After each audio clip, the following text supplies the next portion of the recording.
Today, Dr. Biswaranjan Misra of Utkal University, Banivihar, is the resource person today.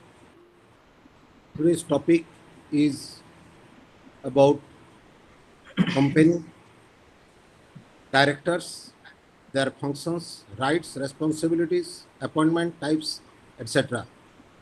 I think, Dr. Misra, I am correct with whatever I said now. Yes, sir. Yes, sir.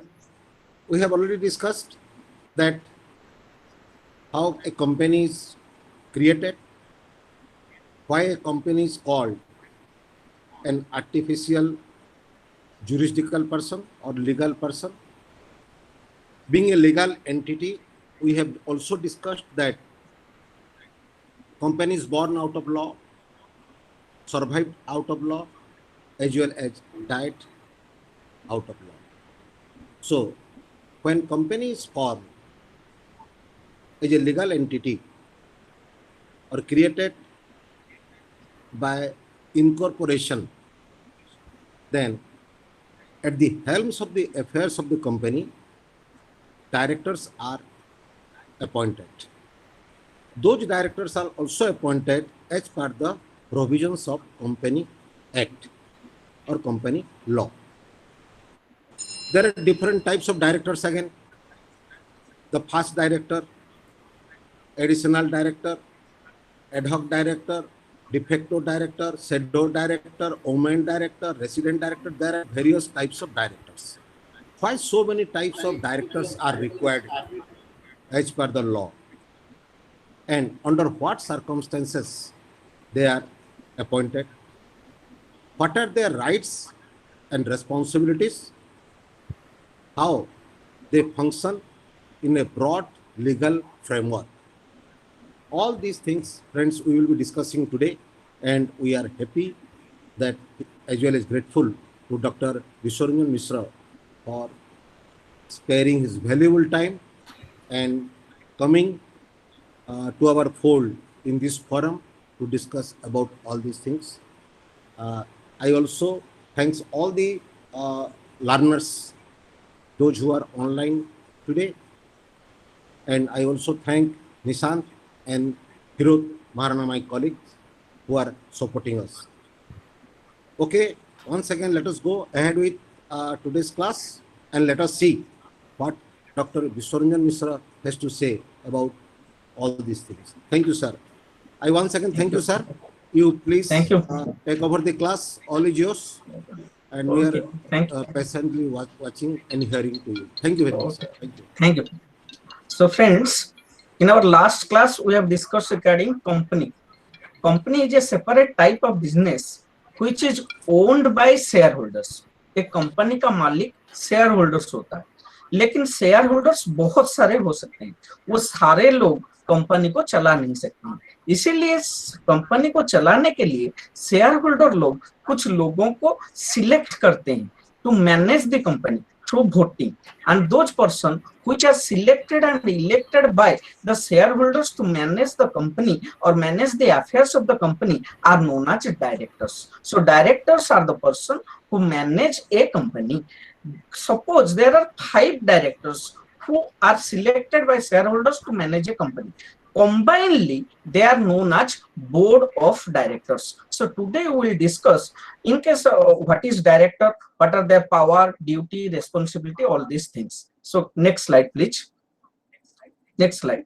Okay. So in today's class, we'll discuss unit 16, 17, and 18 of block 4.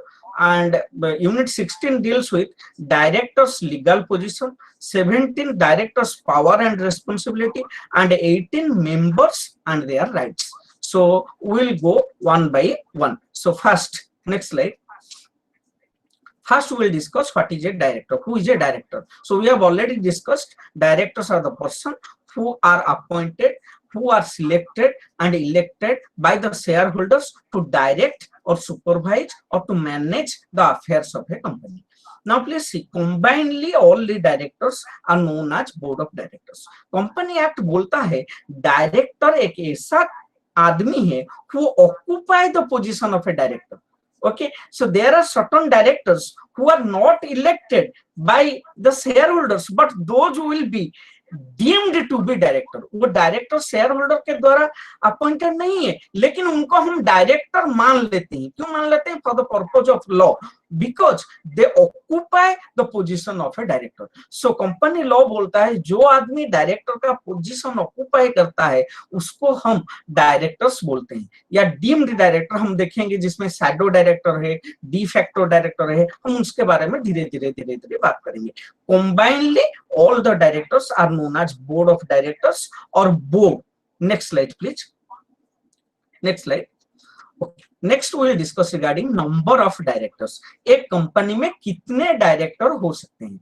Generally, 149(1) of the Companies Act deals with number of directors. ये बोलता है एक public company में minimum 3 director होना चाहिए, और एक private company में मिनिमम 2 डायरेक्टर होना चाहिए, और एक 1 पर्सन कंपनी या ओपीसी में 1 डायरेक्टर होना चाहिए। तो minimum director can be public company 3, private company 2 and OPC 1। So what is the maximum number of director? एक कंपनी में मैक्सिमम कितना डायरेक्टर हो सकते हैं?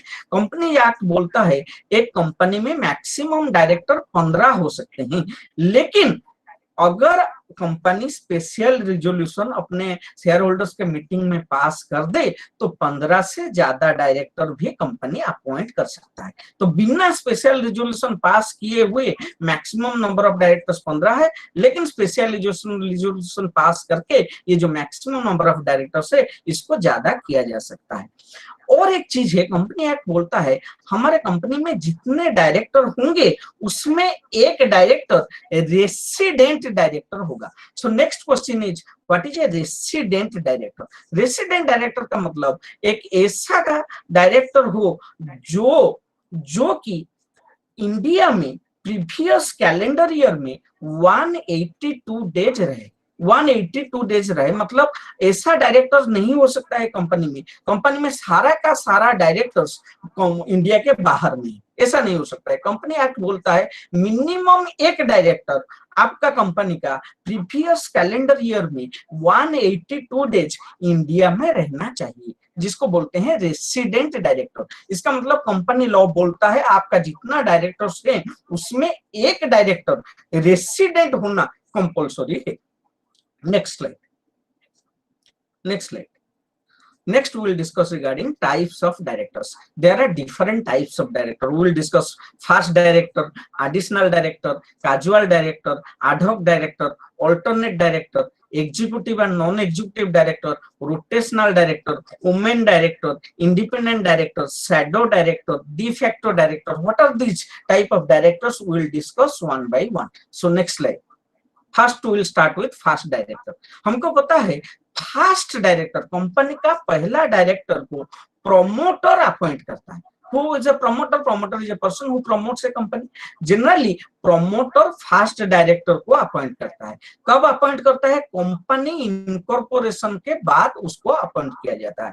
कंपनी इनकॉर्पोरेशन के immediately after incorporating company the first directors of the company are appointed by promoters. ये जो first director कौन होंगे कंपनी का, उसका नाम कंपनी का आर्टिकल ऑफ एसोसिएशन में लिखा होना चाहिए। मैं बताया था कंपनी में इनकॉर्पोरेशन के टाइम में 2 डॉक्यूमेंट्स बहुत इंपॉर्टेंट है। पहला डॉक्यूमेंट था मेमोरेंडम ऑफ एसोसिएशन, दूसरा डॉक्यूमेंट था आर्टिकल ऑफ एसोसिएशन। ये दोनों डॉक्यूमेंट आपको डिपॉजिट करना पड़ता है आरओसी के पास जब आप कंपनी बनाना चाहते हैं। तो वही आर्टिकल में आपको लिखना पड़ेगा आपके कंपनी का फर्स्ट डायरेक्टर कौन होंगे। हमें क्लियर? अगर आप वो आर्टिकल में फर्स्ट डायरेक्टर के बारे में कुछ नहीं लिखे हैं तो कंपनी एक्ट बोलता है आपका जो मेमोरेंडम ऑफ एसोसिएशन होंगे उसको जो सब्सक्राइब किए होंगे, सब्सक्राइब मतलब who are the persons who association clause में मेमो में लिखा होता है who are the person who subscribe to the memo, वो साइन भी करते हैं। तो उसमें से जो सब्सक्राइब किए हैं और इंडिविजुअल है मतलब सपोज राम, श्याम और एबीसी कंपनी लिमिटेड मिलकर एक कंपनी की, तो ये तीनों सब्सक्राइब किए हैं, राम, श्याम, एबीसी लिमिटेड। तो एबीसी लिमिटेड इंडिविजुअल नहीं है, राम और श्याम इंडिविजुअल से। अगर आर्टिकल में फर्स्ट डायरेक्टर के बारे में नहीं लिखा हुआ है, subscriber to the memo Ram, Shyam and ABC limited में से इंडिविजुअल कौन है? राम और श्याम, ये दोनों फर्स्ट डायरेक्टर होंगे।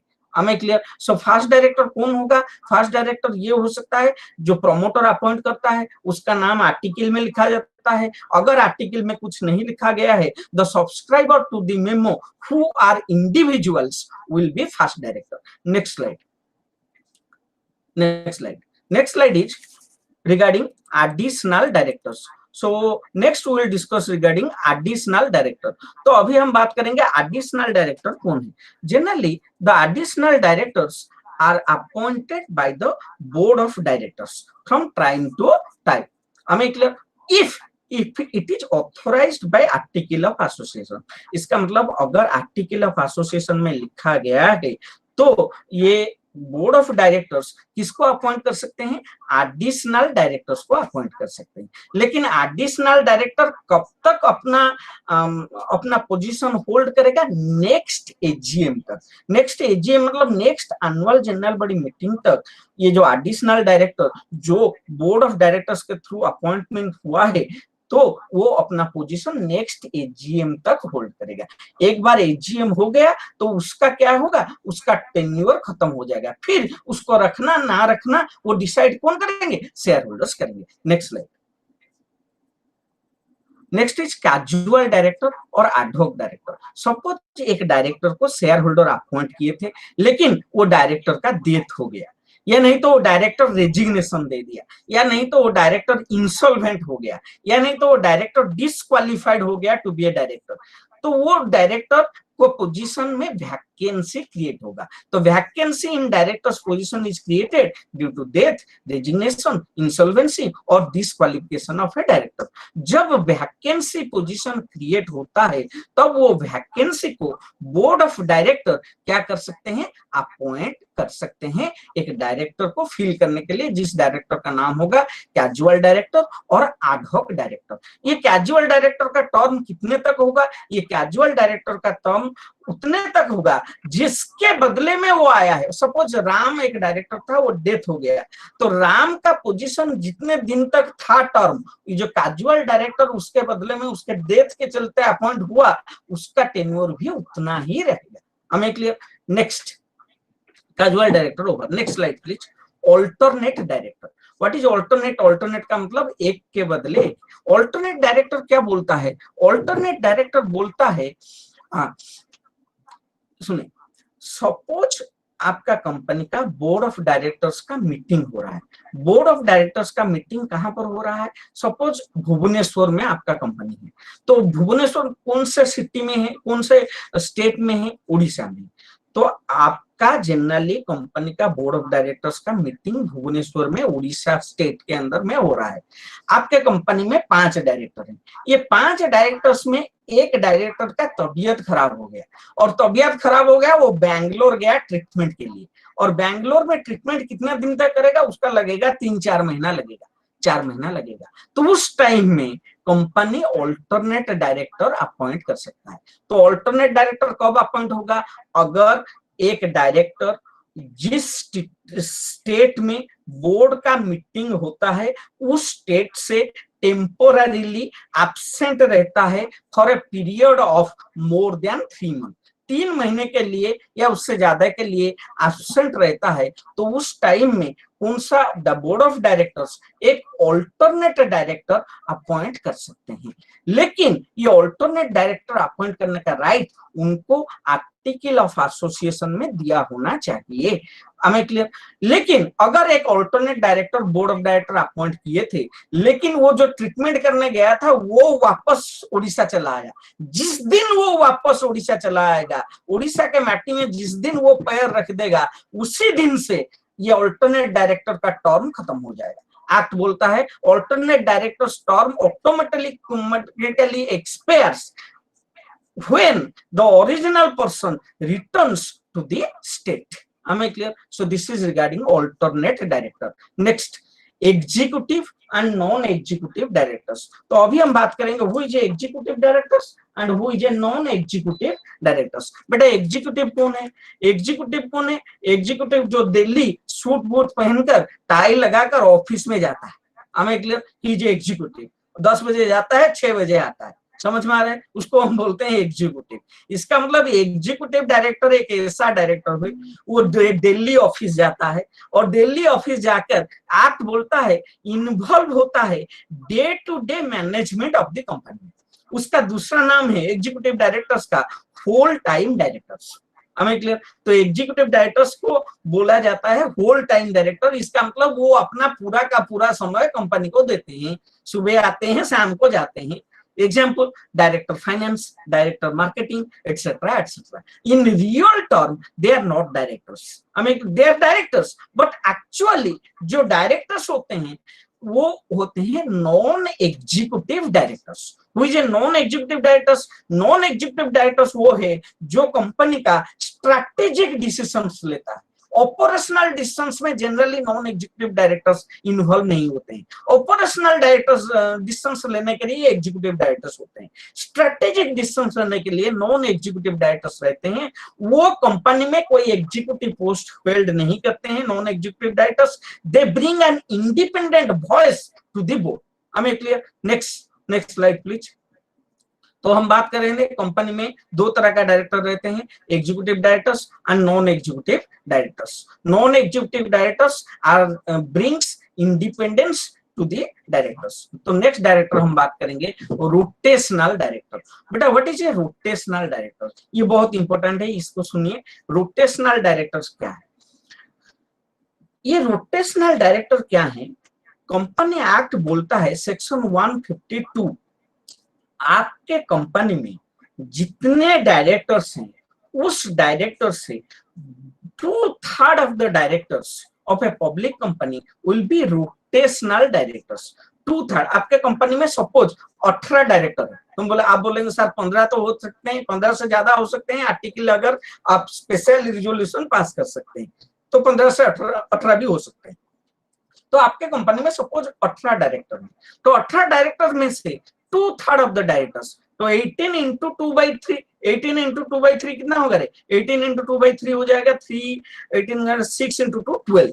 तो 12 डायरेक्टर्स रोटेशनल डायरेक्टर होंगे। रोटेशनल डायरेक्टर मतलब वो लोग बदलते रहेंगे, समझ में? उनका टेन्योर बदलता जाएगा, उसको बोलते हैं। जैसे हमारा दो तरह का है, लोकसभा है, राज्यसभा है। लोकसभा में मेंबर्स बदलते नहीं है, 5 साल के लिए फिक्स हो जाते हैं, लेकिन राज्यसभा में रोटेशन होता जाता है, रोटेशन। तो रोटेशनल डायरेक्टर क्या है? एक ऐसा डायरेक्टर्स है जो रोटेशन होगा, जिनका रोटेशन होगा। हमें क्लियर? तो रोटेशनल कंपनीज एक्ट बोलता है आपके कंपनी का minimum 2/3 of the directors rotational directors होंगे। हमें क्लियर? ये रोटेशनल डायरेक्टर एक बार अपॉइंट होने के बाद रीअपॉइंट भी हो सकते हैं। हमें क्लियर? तो rotational directors can also be reappointed. हमें क्लियर? तो कंपनी एक्ट बोलता है कंपनी का आर्टिकल बोल सकता है 2/3 नहीं, 2/3 से ज्यादा डायरेक्टर भी हमारा रोटेशनल डायरेक्टर होंगे। तो मिनिमम एक कंपनी में कितना रोटेशनल डायरेक्टर रहेंगे? 2/3 of the directors will be rotational directors, but these rotational directors will be retired on a rotation basis, but they can be reappointed। लेकिन कुर्सी उनको छोड़ना पड़ेगा, एक बार कुर्सी छोड़े फिर उसके बाद रीअपॉइंट हो सकते हैं। इस तरह का डायरेक्टर्स को बोलते हैं रोटेशनल डायरेक्टर्स। जो रोटेशनल डायरेक्टर्स नहीं है उनको बोलते हैं नॉन रोटेशनल डायरेक्टर्स। नेक्स्ट आ गया वुमेन डायरेक्टर। हुई वुमेन डायरेक्टर, आज के डेट में ये जेंडर इक्वालिटी है, तो कंपनीज एक्ट बोलता है आपके कंपनीज में एटलीस्ट एक वुमेन डायरेक्टर होना चाहिए। कौन से कंपनी में एटलीस्ट एक वुमेन डायरेक्टर होगा? सारा लिस्टेड कंपनी में, ऑल लिस्टेड कंपनी में एटलीस्ट 1 वुमेन डायरेक्टर होगा। या नहीं तो कोई भी पब्लिक कंपनी हो जिसका पेड अप कैपिटल 100 करोड़ से ज्यादा है, या नहीं तो टर्नओवर 300 करोड़ से ज्यादा है, उस टाइप का कंपनी में क्या होना चाहिए? वुमेन डायरेक्टर एटलीस्ट एक होना चाहिए, उसको बोलते हैं। ये कंपनी एक्ट 2013 में नया प्रोविजन आया है वुमेन डायरेक्टर। तो आपके डायरेक्टर्स में से मिनिमम एक वुमेन डायरेक्टर होगा, किसमें? लिस्टेड कंपनी में, या नहीं तो पब्लिक कंपनी जिसका पेड अप कैपिटल 100 करोड़ से ज्यादा है, या नहीं तो जिसका टर्नओवर 300 करोड़ से ज्यादा है, वहां पर एक वुमेन डायरेक्टर होगा ही होगा। Next slide. Next slide please. Independent director, ये बहुत इंपॉर्टेंट है। What is a independent director? Section 149(4) बोलता है इंडिपेंडेंट डायरेक्टर, ये बोलता है सारा लिस्टेड पब्लिक कंपनीज में, किसमें? सारा लिस्टेड पब्लिक कंपनी में 1/3 of the total number of director should be independent director. समझ में आ रहा है क्या? अगर कंपनी आपका लिस्टेड पब्लिक कंपनी है, उसमें 1/3 डायरेक्टर कौन से होंगे? इंडिपेंडेंट डायरेक्टर होंगे। एंड ये इंडिपेंडेंट डायरेक्टर रोटेशनल डायरेक्टर नहीं है, they will not retired bye rotation. ये इंडिपेंडेंट डायरेक्टर क्या है? एक ऐसा डायरेक्टर जिसको कंपनी सिर्फ रेम्यूनरेशन देगा। किसके लिए रेम्यूनरेशन देगा? सिटिंग फीस देगा, और कुछ नहीं देगा, सिटिंग फी और आने जाने का खर्चा देगा। They are independent, they are in no way connected to the company. वो कंपनी के साथ उसका लेना देना नहीं है, उनका काम है कंपनी में इंडिपेंडेंटली कंपनी को चलाना। समझ में आ गया? They are generally professional directors. हमें क्लियर? सो इंडिपेंडेंट डायरेक्टर्स क्या होगा? इंडिपेंडेंट डायरेक्टर एक ऐसा डायरेक्टर है जो सिर्फ कंपनी से सिटिंग फी लेता है और रीइंबर्समेंट ऑफ एक्सपेंसेस लेता है, और ये इंडिपेंडेंट डायरेक्टर कंपनी से कोई रेम्यूनरेशन वगैरह उसके अलावा नहीं लेता है। Next slide please. हाँ, ये बोलता है इंडिपेंडेंट डायरेक्टर हम कंपनी में क्यों अपॉइंट करेंगे? बिकॉज वो एक ओन बायस्ड डिसीजन कंपनी में दे सकता है। उसका जो डिसीजन होगा जनरली ओन बायस्ड होगा, क्योंकि उसको कंपनी के साथ उसका कोई रिलेशन नहीं है। समझ में आ रहा है क्या?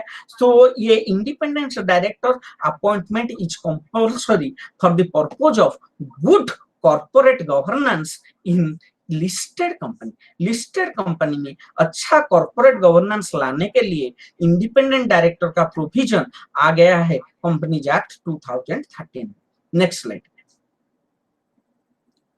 Next slide is shadow director. What is A shadow director? बेटा शैडो डायरेक्टर क्या है? एक ऐसा डायरेक्टर जिसको शेयर होल्डर्स लोग अपॉइंट नहीं किए हैं, लेकिन वो एक ऐसा आदमी है जिसके कहने पर आपके कंपनी का सारा डायरेक्टर उठते हैं बैठते हैं, मतलब उसके इंस्ट्रक्शन से आपके कंपनी का डायरेक्टर लोग काम करते हैं। उस तरह का डायरेक्टर को बोलते हैं शैडो डायरेक्टर। इसका मतलब शैडो डायरेक्टर बैकग्राउंड में रहकर कंपनी चलाता है। बात समझ में आ रहा है क्या? वो एक्चुअली डायरेक्टर के पोस्ट पर कुछ अपने लोगों को बैठाता है, शेयर होल्डर लोग उस लोगों को क्या करते हैं? उसके लोगों को इलेक्ट करते हैं, वो डायरेक्टर होते हैं, लेकिन इसके कहने पर कंपनी चलता है। समझ में आ गया? उसको बोलते हैं शैडो डायरेक्टर। दाऊद इब्राहिम बहुत सारा कंपनी बनाकर उसका शैडो डायरेक्टर बनकर बैठा हुआ है। इसका मतलब क्या है? शैडो डायरेक्टर क्या है? दाऊद इब्राहिम के बात पर कंपनी लोग चलते हैं। समझ में आ रहा है क्या? लेकिन पेन एंड पेपर में दाऊद का नाम कहीं पर ही नहीं।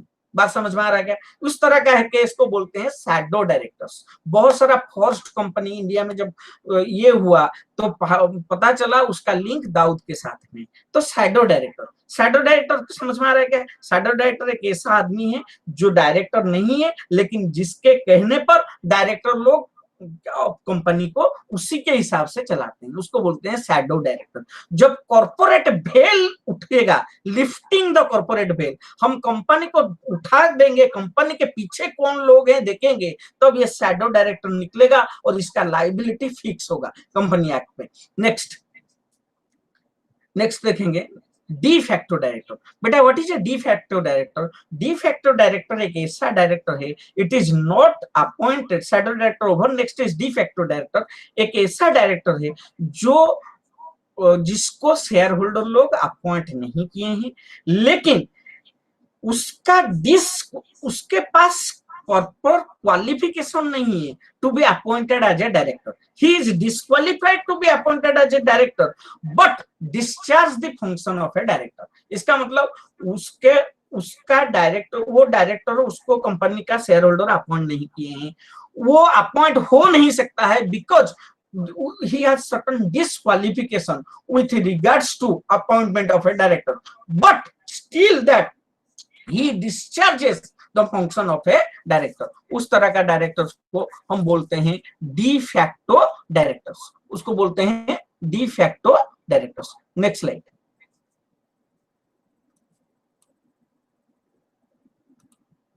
नेक्स्ट हम बात करेंगे, इसके साथ हम खत्म कर दिए what are the different types of directors. Next हम बात करेंगे what is the legal position of a director. Director का पोजीशन कंपनी में क्या है? डायरेक्टर का पोजीशन कंपनी में हम जब डिफाइन करते हैं, हम जनरली ये 4 स्टेटमेंट आता है। डायरेक्टर कंपनी का एजेंट है, डायरेक्टर कंपनी का ट्रस्टी है, डायरेक्टर कंपनी का एम्प्लॉय है, डायरेक्टर कंपनी का मैनेजिंग पार्टनर है। ये चारों के एस्पेक्ट के ऊपर हम अभी बात करेंगे। फर्स्ट एस्पेक्ट, डायरेक्टर कंपनी का एजेंट है क्या? देखिए नेक्स्ट स्लाइड। हुई जे एजेंट, जनरली एजेंट क्या है? एजेंट एक ऐसा आदमी है जो अपने प्रिंसिपल के लिए काम करता है।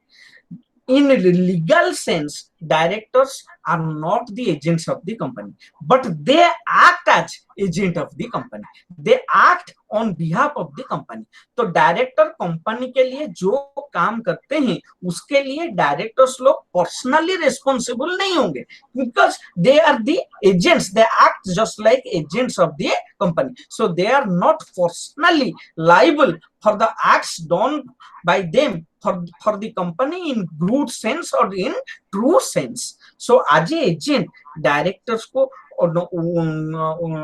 Due care, due skill, due diligence लगाना चाहिए कंपनी के लिए, कंपनी का एसेट्स का प्रॉपर अकाउंट्स मेंटेन करना चाहिए। As an agents, the directors should not make any secret gain, any secret profit, कुछ नहीं बना सकते हैं, बिकॉज एजेंट को जो भी प्रॉफिट होता है उसको डिस्क्लोज करना पड़ता है प्रिंसिपल को, प्रिंसिपल को पैसा दे देना पड़ता है। समझ में आ रहा है क्या? प्रिंसिपल उसके बेसिस पर उसको कुछ कमीशन देता है। तो directors are the agents of the company. हमें clear? Not in legal sense but in true sense. Next slide. Director as trustee. Trustee कौन है?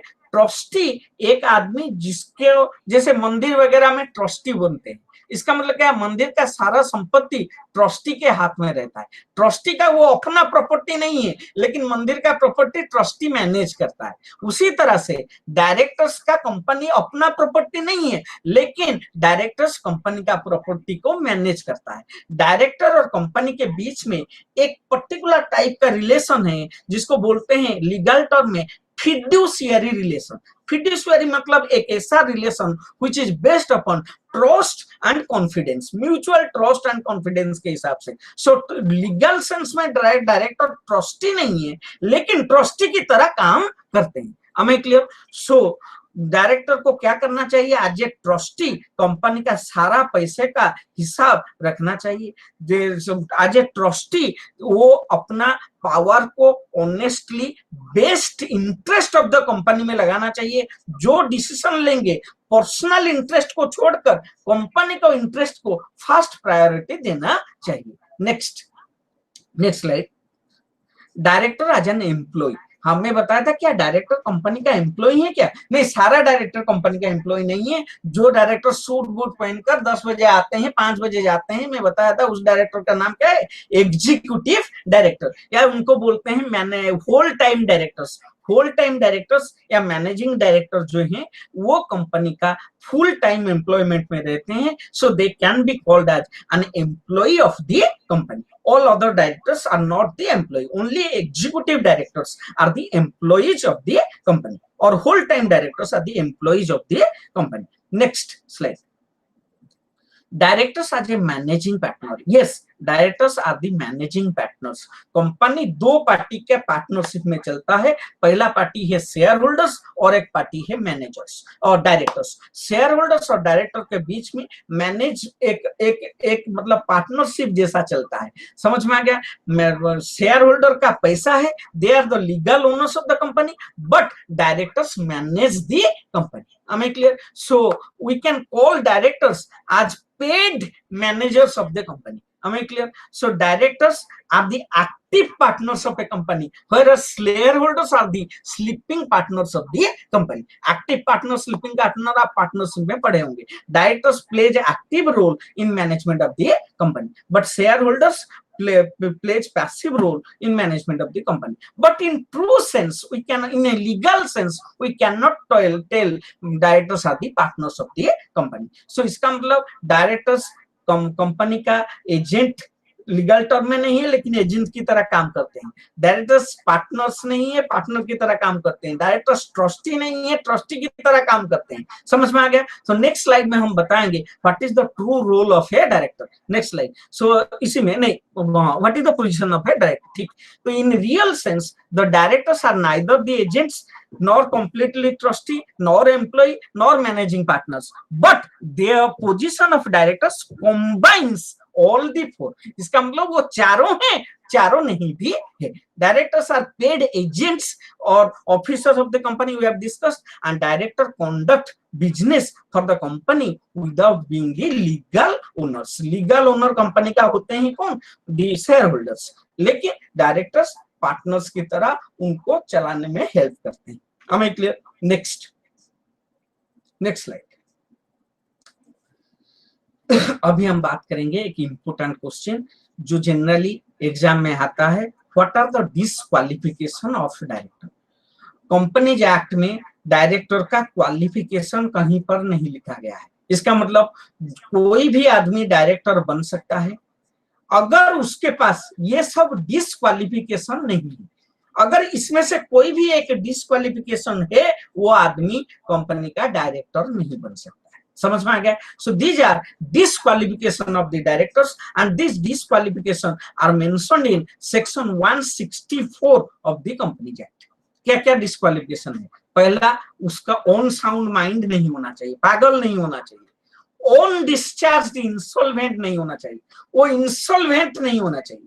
नेक्स्ट, या नहीं तो वो इंसॉल्वेंसी के लिए अप्लाई किया है नहीं किया होगा। अगर अप्लाई किया है, उसका एप्लीकेशन पेंडिंग है, वो डायरेक्टर नहीं बन सकता है। तीन चीज हम बताए, ऑन साउंड माइंड नहीं होना चाहिए, इंसॉल्वेंट नहीं होना चाहिए, नहीं तो इंसॉल्वेंट के लिए अप्लाई नहीं किया करना चाहिए, और उसका एप्लीकेशन पेंडिंग नहीं होना चाहिए। या नहीं तो अगर कोई आदमी डायरेक्टर बनना चाहता है और वो किसी को मानसिक यातना दिया, मानसिक यातना समझ में आ गया? मोरल टॉर्पिट्यूड, किसी को मानसिक यातना दिया और वो यातना को केस बना और केस में कोर्ट उसको कन्विक्ट किया, हाँ तुम किसी को मानसिक यातना दिए हो, और उसको क्या किया है? सेंटेंस किया होगा या जेल हुआ होगा। कितने का सेंटेंस हुआ होगा? 6 months और मोर। मतलब अगर ऐसा काम हुआ है, एक आदमी है, वो आदमी किसी को मानसिक यातना दिया है, मोरल टॉर्पिट्यूड दिया है, और उस कन्विक्ट हुआ है और उसको जेल हुआ है। जेल कितना महीना का हुआ है? मिनिमम 6 months और मोर का हुआ है। समझ में आ रहा है क्या? तो इसका मतलब वो जेल में 6 महीना रहा है, तो 6 महीने के बाद आएगा, बोलता है अभी मैं डायरेक्टर बनना चाहता हूँ। कंपनी एक्ट बोलता है तू अभी डायरेक्टर बन नहीं सकता है। कितने साल तक?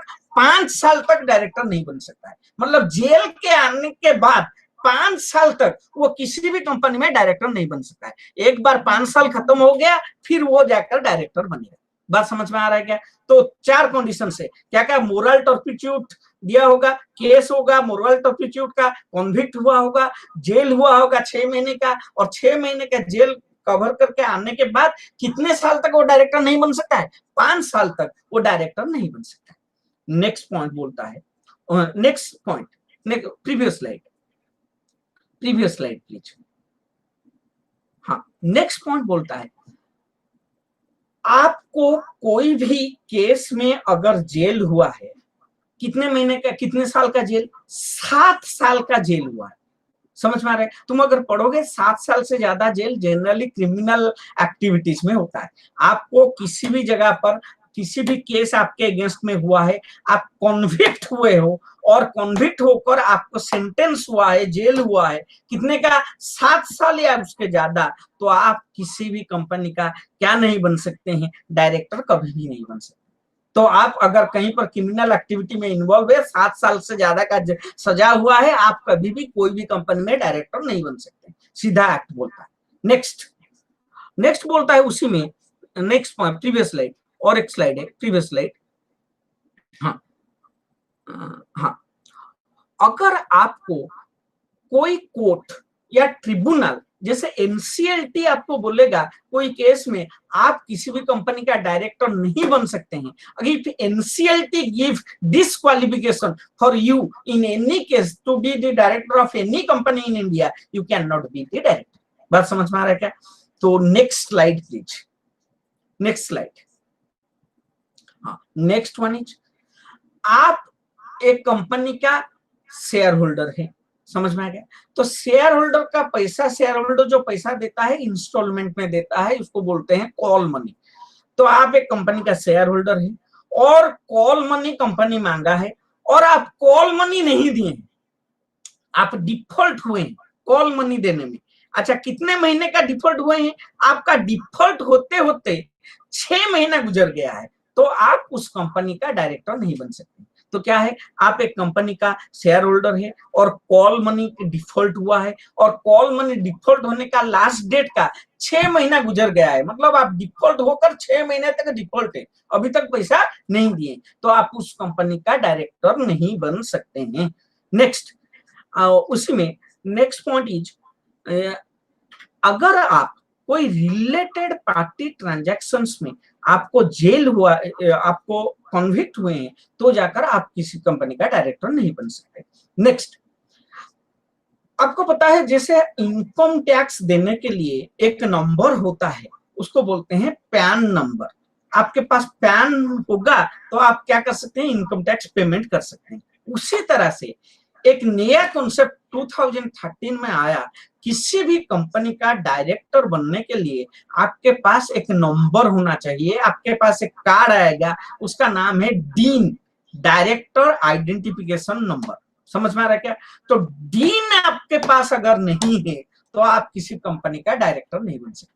तो डायरेक्टर बनने के लिए हर डायरेक्टर के पास क्या होना चाहिए, डीन होना चाहिए, DIN, डायरेक्टर आइडेंटिफिकेशन नंबर, ये बोलता है सेक्शन 152(3). या नहीं तो आप पास्ट में किसी एक कंपनी में क्या बने थे, डायरेक्टर बने थे, और वो कंपनी क्या नहीं किया था, फाइनेंशियल स्टेटमेंट्स, एनुअल रिपोर्ट, ये सब ROC के पास डिपॉजिट नहीं किया था। या नहीं तो आप उस जो पहले कंपनी में डायरेक्टर थे वो कंपनी डिपॉजिटर से पैसा लेकर पब्लिक डिपॉजिट नहीं दे पाया था, या पैसा लेकर उसके ऊपर इंटरेस्ट नहीं दे पा रहा था, डिबेंचर को ठीक टाइम पर रिड्यूस नहीं कर पा रहा था, या डिबेंचर का रीपेमेंट ठीक टाइम पर नहीं कर पा रहा था पिछले वाला कंपनी में, या पिछले वाला कंपनी में डिविडेंड डिक्लेयर करके डिविडेंड नहीं दिया था, इस तरह का काम पिछले वाला कंपनी में आप जब डायरेक्टर बने थे वो कंपनी में आप ये सब काम आपका कंपनी किया था। तो अभी जब नया कंपनी और कोई होगा, उस कोई भी नया कंपनी में आप डायरेक्टर नहीं बन सकते। बात समझ में आ रहा है क्या? तो आपका पिछला पाप अभी तक आपका कंटिन्यू करेगा। समझ में आ रहा है? Next slide. Okay, so we have discussed regarding different disqualification of directors. अगर आपके पास ये डिस्क्वालिफिकेशन है, आप कंपनी का क्या नहीं बन सकते हैं, डायरेक्टर नहीं बन सकते। अभी हम पढ़ेंगे appointment of directors. Generally directors को कौन अपॉइंट करता है, समझ में आ रहा है क्या? सो कंपनी का डायरेक्टर को 4 पार्टी अपॉइंट करते हैं, appointment bye promoters, appointment by of directors by members, appointment of directors retiring by rotation, next appointment of directors by board। तो हम लोग एक एक करके डिस्कस करेंगे। First point, appointment of directors bye promoter. Next slide. हाँ, तो promoter कौन से डायरेक्टर को अपॉइंट करता है, मैं पहले बता दिया हूं। प्रमोटर सिर्फ एक ही डायरेक्टर को अपॉइंट करता है जिसका नाम है फर्स्ट डायरेक्टर। कंपनी का first director is generally appointed by the promoter. लेकिन वो कैसे अपॉइंटमेंट होगा, आर्टिकल ऑफ एसोसिएशन जिस तरह से बोलता है उसी तरह से अपॉइंटमेंट होगा। उसका नाम कहां पर लिखा होगा, फर्स्ट डायरेक्टर का नाम लिखा जाएगा आर्टिकल ऑफ एसोसिएशन में लिखा जाएगा। अगर आर्टिकल ऑफ एसोसिएशन में फर्स्ट डायरेक्टर का नाम लिखा नहीं गया है, कौन फर्स्ट डायरेक्टर होगा, मैं बताया था। अगर आर्टिकल में नहीं लिखा गया है तो सब्सक्राइबर टू दी मेमो को जो सब्सक्राइब किए हैं और जो इंडिविजुअल्स हैं वो लोग फर्स्ट डायरेक्टर बनेंगे कंपनी का। ओके, तो ये फर्स्ट डायरेक्टर कब तक अपना ऑफिस रखता है, टर्म ऑफ ऑफिस उसका क्या होता है, उसका टर्म ऑफ ऑफिस होगा फर्स्ट AGM होने तक। बात समझ में आ रहा है क्या? तो next slide. Next slide. Next slide is appointment of directors by member. मैं बताया था फर्स्ट डायरेक्टर के बाद जितने भी डायरेक्टर्स होंगे, all subsequent directors will be appointed by members of the company in the general meeting. किसको अपॉइंट किया जा सकता है? जिसको अपॉइंट करने किया जाएगा वो आदमी के पास डीन होना चाहिए। डीन में बताया था डायरेक्टर्स आइडेंटिफिकेशन नंबर होना चाहिए, और वो आदमी एक डिक्लेरेशन देगा। क्या डिक्लेरेशन देगा? He is not disqualified to be a director. क्या क्या डिस्क्वालिफिकेशन अभी हम बात किए थे। तो डायरेक्टर अपॉइंट किया जाने के लिए कोई भी आदमी के पास डीन होना चाहिए, और वो आदमी क्या करेगा? एक डिक्लेरेशन देगा, he is not disqualified to be appointed as a director. तीसरा चीज क्या है? तीसरा चीज वो आदमी को एक कॉन्सेंट लेटर देना पड़ेगा। कॉन्सेंट में क्या लिखना पड़ेगा? हाँ, मैं इस कंपनी में डायरेक्टर बनने के लिए तैयार हूं। समझ में आ गया? तो सब्सिक्वेंट डायरेक्टर्स को शेयर होल्डर्स लोग अपॉइंट करते हैं, जनरल मीटिंग में अपॉइंट करते हैं। और अपॉइंट किस आदमी को कर सकते हैं? 3 कंडीशन होना चाहिए। पहला, उस आदमी के पास डीन होना चाहिए। दूसरा, वो आदमी लिख कर देगा, एक डिक्लेरेशन देगा, मैं डिसक्वालिफाइड नहीं हूं डायरेक्टर के लिए। तीसरा क्या है? वो एक कॉन्सेंट देगा, हाँ मैं इस कंपनी में डायरेक्टर बनने के लिए तैयार हूं। समझ में आ गया? तो ये 3 होगा तो जाकर सब्सिक्वेंट डायरेक्टर्स को कंपनी का शेयर होल्डर्स लोग जनरल मीटिंग में अपॉइंट कर सकते हैं। Next slide. Appointment of directors retiring bye rotation, ये बहुत इंपॉर्टेंट है। मैं बताया था कंपनी का मिनिमम कितना directors, 2/3 of the directors are rotational directors. हमें क्लियर? मैं बताया था अगर कंपनी में 18 आदमी हैं तो 18 आदमी से रोटेशनल मिनिमम कितना रोटेशनल डायरेक्टर रखेंगे? 18 इंटू 2/3, 18 इंटू 2/3 हो गया 12। तो 18 अगर आपका डायरेक्टर्स हैं तो 12 रोटेशनल डायरेक्टर्स मिनिमम होंगे। हमें क्लियर? लेकिन ये बोलता है रोटेशनल डायरेक्टर जितने हैं, कितने रोटेशनल डायरेक्टर हैं? 12 हैं। उसका 1/3, उसका 1/3 मतलब 12 का 1/3 हो गया 4। तो 4 डायरेक्टर हर एजीएम में क्या होंगे? रिटायर हो जाएगा। हमें क्लियर? सो अगर रिटायर हो जाएंगे तो ये 4 को रीअपॉइंट किया जाएगा। फिर नेक्स्ट एजीएम में 4 रिटायर होंगे, फिर 4 रीअपॉइंट होंगे। नेक्स्ट एजीएम में 4 रिटायर होंगे, 4 रीअपॉइंट हो सकते हैं। बात समझ में आ रहा है क्या? इस तरह से रोटेशन होता होता होता होता चलेगा। इसको बोलते हैं रोटेशनल डायरेक्टर। सो मैं बताया था हर एजीएम में 1/3 of the rotational director will compulsorily retire bye rotation. हमें क्लियर? तो कौन पहले रोटेशन होगा? जो डायरेक्टर पहले अपॉइंट हुआ है वो पहले रोटेशन होगा।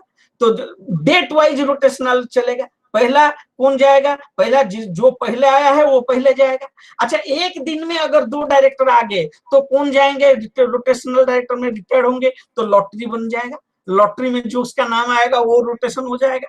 अच्छा, ये सब होगा रोटेशनल डायरेक्टर्स। हमें क्लियर? तो रोटेशनल डायरेक्टर्स क्या होता है? एक बार 4 आदमी रोटेशन हो गए, उनको रीअपॉइंट करने का काम उसी मीटिंग में हो सकता है, उसी जनरल मीटिंग में जहां पर ये लोग, जिस एजीएम में जहां पर ये रोटेशनल डायरेक्टर रोटेशन होगा, वहां पर ये लोग क्या हो सकते हैं? रोटेशनल या रोटेशन हो सकते हैं। समझ में आ रहा है? उनका रीअपॉइंटमेंट और री इलेक्शन हो सकता है।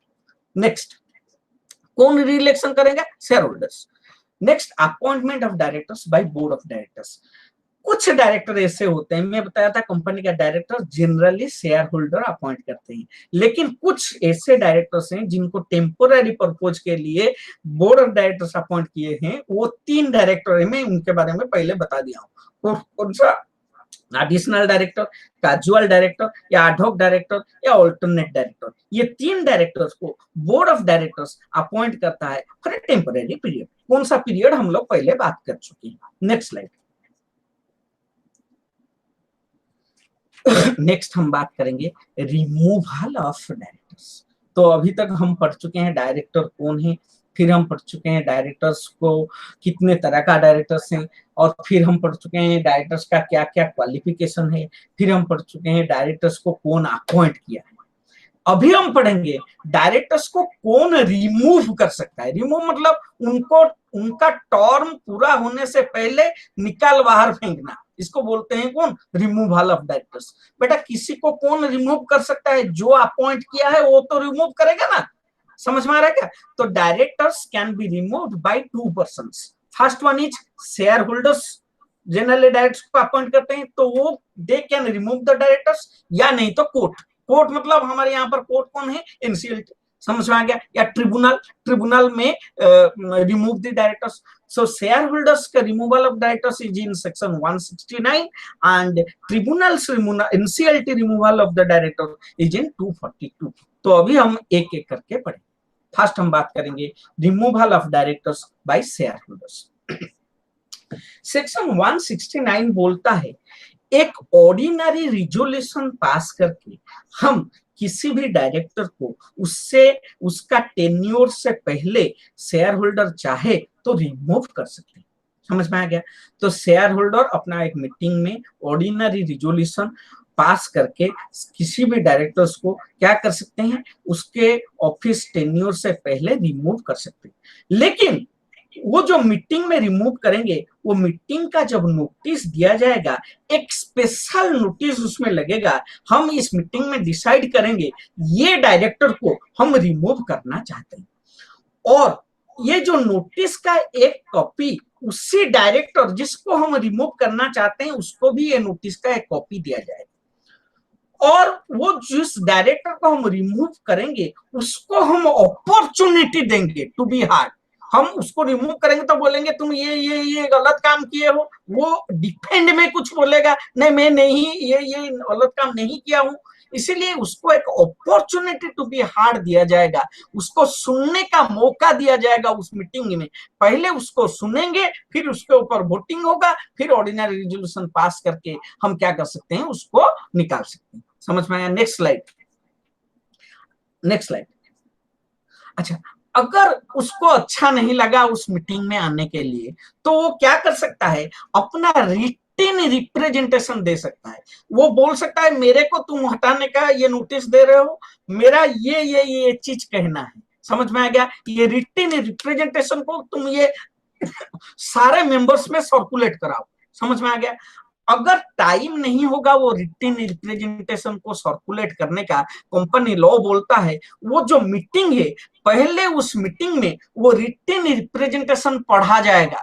हाँ, ये डायरेक्टर ये बोलना चाहता है, इसको हम रिमूव करना चाहते हैं, आप लोग राजी हैं क्या इसको रिमूव करने के लिए? फिर ऑर्डिनरी रिजोल्यूशन आएगा, फिर जाकर उस डायरेक्टर को हम रिमूव कर सकते हैं। बात समझ में आ रहा है क्या? सेक्शन 169 का these are the provisions. Next slide. अच्छा, एक बार डायरेक्टर को रिमूव कर दिया, उसका जो वैकेंसी क्रिएट होगा, वो वैकेंसी को हम क्या कर सकते हैं, उसी मीटिंग में शेयर होल्डर चाहे तो किसी दूसरा आदमी को डायरेक्टर बना सकते हैं। लेकिन ये बनाने का, नया डायरेक्टर बनाने का स्पेशल नोटिस भी उसी ओरिजिनल नोटिस के साथ में दिया जाना चाहिए। अगर ये लोग इसको क्या नहीं करेंगे, डायरेक्टर को निकाल दिया, कोई नया डायरेक्टर को उस मीटिंग में वो लोग रीअपॉइंट नहीं किए या अपॉइंट नहीं किए, तो there will be casual vacancy. अगर वो कैजुअल वैकेंसी हुआ, हमको पता है casual vacancy of the directors can be filled by the board of directors. So board of directors casual vacancy director सोचकर इसको फिल अप कर सकता है, अगर शेयर होल्डर उस मीटिंग में नया डायरेक्टर को अपॉइंटमेंट नहीं करते। बात समझ में आ रहा है? Next slide. हाँ, next slide is removal of directors by. हाँ, ये जो शेयर होल्डर्स डायरेक्टर्स को रिमूव करेंगे, सारा डायरेक्टर्स को रिमूव नहीं कर सकते। कुछ ऐसे डायरेक्टर्स हैं जिसको शेयर होल्डर्स लोग रिमूव नहीं कर सकते हैं उनका टर्म से पहले। वो कौन सा डायरेक्टर है? जो डायरेक्टर को एनसीएलटी अपॉइंट किया है, जो डायरेक्टर को सेंट्रल गवर्नमेंट अपॉइंट किया है, जो डायरेक्टर को किसी फाइनेंशियल इंस्टीट्यूशन आपके कंपनी में अपॉइंट किया है, इस तरह का डायरेक्टर्स को बोलते हैं नॉमिनी डायरेक्टर्स। ये जो नॉमिनी डायरेक्टर्स होते हैं, इनको शेयर होल्डर्स लोग अपना टर्म से पहले रिमूव नहीं कर सकते, क्योंकि नॉमिनी डायरेक्टर्स का अपॉइंटमेंट शेयर होल्डर नहीं किए, उनका अपॉइंटमेंट कोई और किया है, ट्रिब्यूनल किया है, एनसीएलटी किया है, नहीं तो सेंट्रल गवर्नमेंट किया है, नहीं तो फाइनेंशियल इंस्टीट्यूशन किया है। वो लोग चाहे तो नॉमिनी डायरेक्टर्स को रिमूव कर सकते हैं। आप चाहे तो शेयर होल्डर्स लोग नॉमिनी डायरेक्टर्स को छोड़कर बाकी जितने डायरेक्टर्स हैं उनको आप टर्म से पहले रिमूव कर सकते हैं। Next slide. मैं बताया था removal of directors can be by two ways, first by share holders, second by NCLT. तो एनसीएलटी कब एक कंपनी का डायरेक्टर्स को रिमूव करेगा? एनसीएलटी तब एक कंपनी का डायरेक्टर को रिमूव करेगा जब उसके पास एक कंप्लेन आएगा, किसमें एप्लीकेशन आएगा सेक्शन 241 के चलते ये जो कंपनी है, इस कंपनी में operation and mismanagement of the companies affairs. Word क्या है? Operation and mismanagement. Company act में लिखा हुआ है what is operation and mismanagement. अगर कंपनी में मिसमैनेजमेंट चल रहा है, ऑपरेशन चल रहा है, तो उस केस में क्या हो सकता है? एनसीएलटी उसका इंक्वायरी करेगा। अगर वो सही पाया गया yes there is operation and mismanagement in the company, then NCLT will give an order to remove the directors of the company. am I clear? So this is removal of directors by NCLT or tribunal. Next, so with this we have completed regarding directors appointment, then we have discussed removal of directors, then we have discussed type of directors. All these things we have discussed. So next we will discuss regarding directors power, directors responsibility.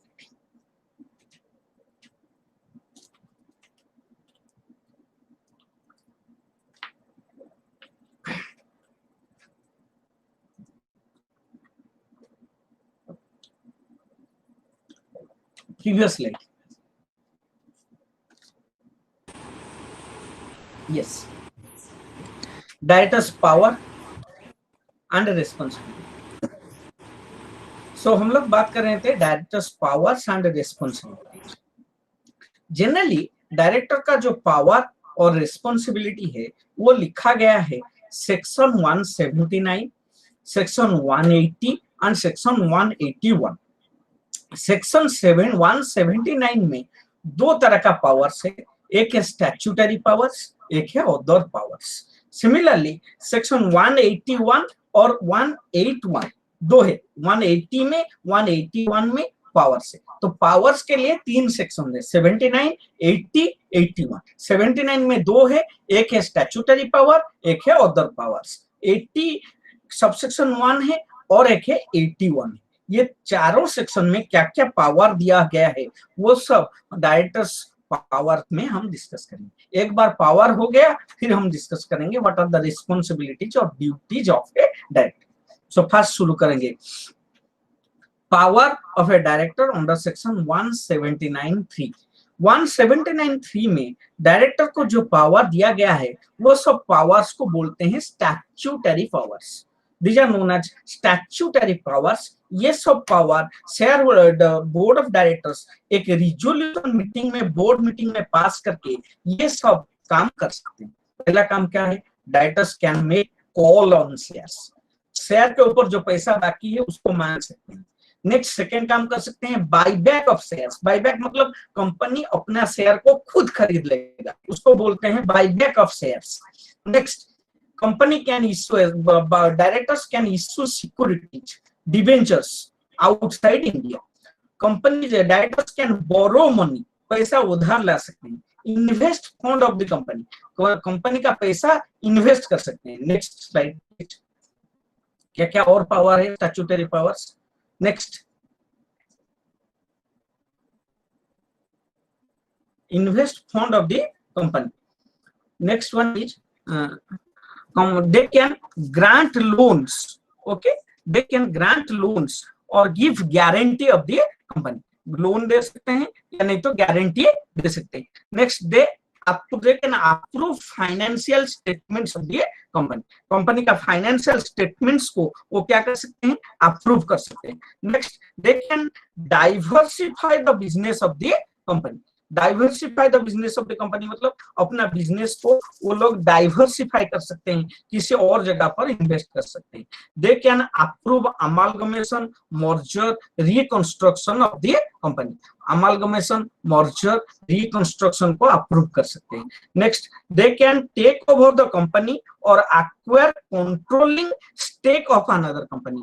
कोई company को ले सकते हैं, खरीद सकते हैं, उसका controlling stake खरीद सकते हैं। Next, any other matters prescribe, कोई और मैटर अगर प्रिस्क्राइब है वो लोग वो काम को भी कर सकते हैं। तो हम लोग बात कर रहे थे किसके बारे में, हम लोग बात करते हैं different powers of the company, statutory powers which is mentioned in section 179(3). These are known as statutory powers. Next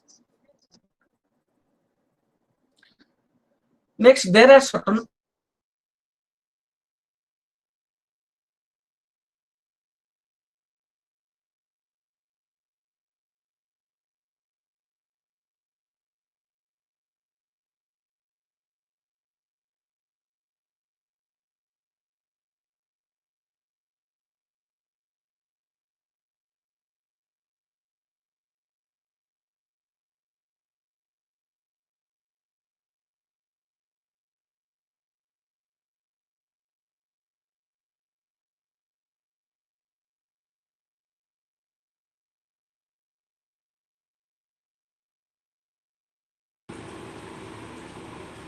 Kirod audible line now. Hello. Hello, Kirod. Yes, sir. Yes, sir. It is not audible. Sir, Bodhe lockout ही जाइछन. अच्छा अच्छा, okay okay.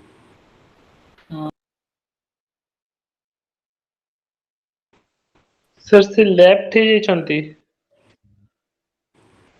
In the meantime, we can discuss two things. That is, few learners have certain confusions regarding salary of the directors, how they earn money. Full-time directors, they get their salary, but that is called fees, not salary. Again, another question was that when the case is running against a particular director, whether he will be disqualified. No. So long as the case is running, he is not disqualified unless and until he is convicted by court. These are two things. Alternate director, should anybody who has remained absent out of the country. Sir has told you, giving an example only. Suppose it is in India, one director has gone abroad and it is expected that he will not return to India within 3 months. That means he will stay outside India over 3 months. Then an alternate director is appointed in his place. These are the three small things I wanted to highlight. Let us wait for the resource person. And in the meanwhile, if you have got any questions to ask, you can write in the chat box, or you can unmute your mic and ask also. You have the freedom to do that.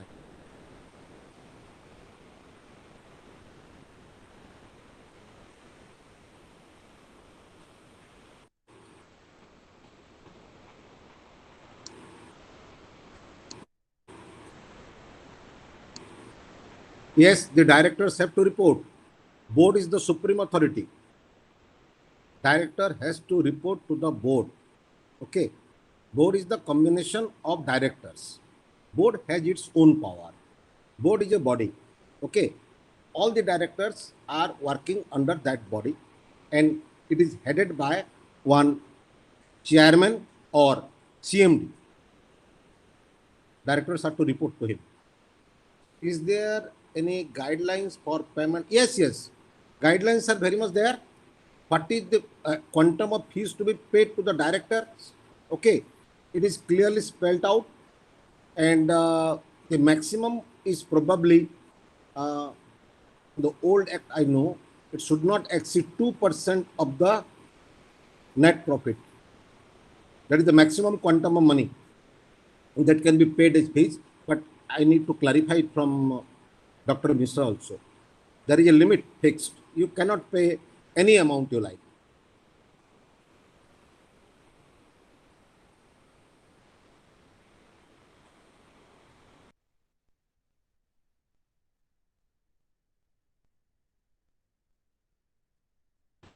Kirot, can you telephonically request him that, sir, you have, by mistake, probably he has left the meeting.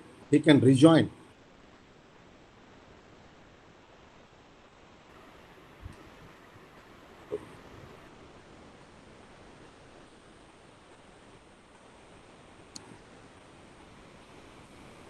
Well, there is a difference between a director and a chairman, because we have to keep one man at the helm of the affair. In generally your public sector undertaking, the chairman is appointed by government because government is the majority shareholders of public sector undertaking. Okay, but in other companies, the senior most person or senior most director may be made the chairman, or any professional can also be made the chairman because they are whole timers. They work full time and they get fees for that.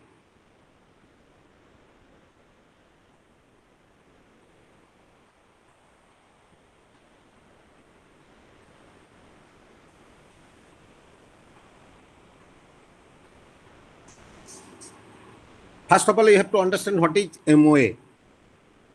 MOA is the interface between the company and the public in general. Okay, as Sir has rightly told, MOA is the MOA and articles of association, the parents of the company, father and mother. Okay, MOA, modification of MOA, if it is required, can be done only in the general body meeting. It has to be passed in the general body, as I know. But that can be amended. There is no problem in amending MOA. You have to inform the company law board or ROC. There is a notice period also, and it has to be passed in the general body.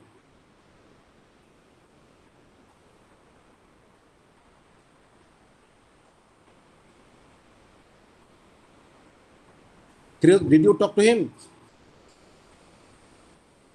Yes, sir. Sir, he is joining now. How? Okay, okay. Thank you, learners, for your patience and discipline also. No, chairman is not the owner of the company. Sir has already, we have already discussed that in the first class. Actual owners of the company are shareholders. Okay, chairman cannot be the owner.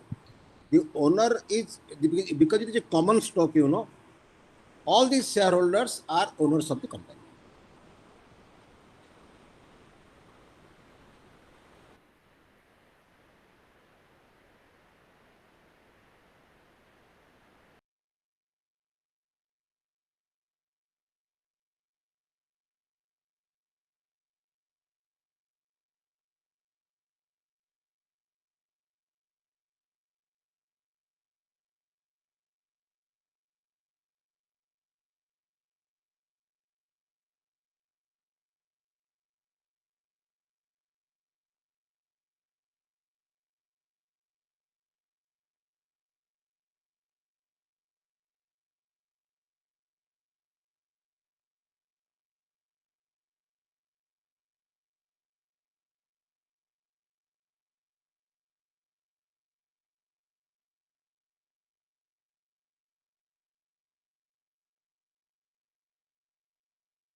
Even if you buy more than 50% of the share,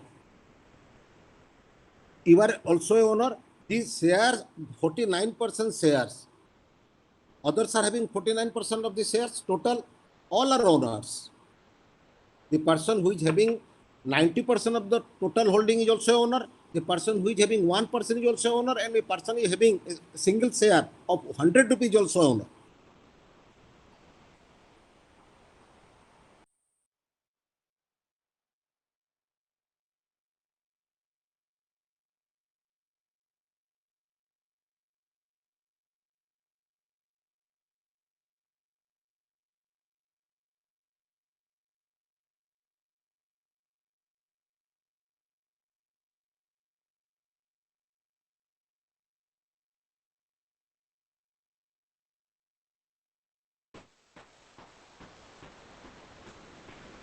Till he comes, we can discuss another important thing. Sir may cover it in the due course.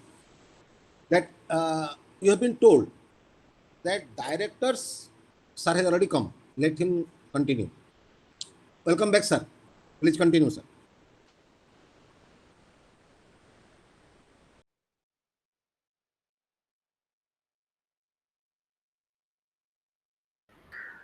Sir ଆପଣଙ୍କର Mike ଟା mute ରେ ରହିଯାଇଛି unmute अच्छा। करंतु sir. हाँ हाँ unmute sir, करें, sir, वो सर। पीपीटी ओके करने है सर। हाँ हाँ, तो हम थोड़ा मेरा पीपीटी ले आइए। कहाँ थे हम बात कर रहे थे? तो हम लोग बात कर रहे थे डायरेक्टर्स के बारे में, फिर हम बात कर रहे थे डायरेक्टर्स का पावर्स के बारे में। पावर्स में बताया था डायरेक्टर्स का पावर 4 सेक्शंस में था। वो सब 4 सेक्शंस के बारे में बोल रहे थे। फर्स्ट हम बात कर रहे थे स्टैट्यूटरी पावर्स, नेक्स्ट हम बात कर रहे थे other powers. So what are the other powers of the director under section 179(3)? First power is 179(3) में अदर पावर्स है। फर्स्ट,